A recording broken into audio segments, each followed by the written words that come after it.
अच्छा हमनी के सर्वे से आइल बनी सन तो राउर शादी हो गइल बनू जी। कय गो लइका बा? 4 गो। 4 गो। पहला लइका के नाम बताई। उसकी। हैं? उसकी। अरे उसकी ना, रौरा अपना लइका के नाम बताई। उसकी। अरे उसकी ना नु, रौरा। हम अपने लड़का के नाम बताओ तो उसकी। अच्छा उसकी नाम हो।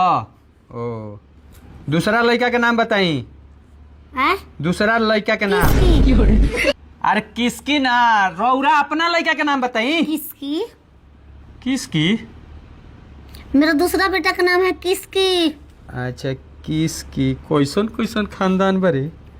अच्छा अपना पति के नाम बताई। किसका? हैं? किसका?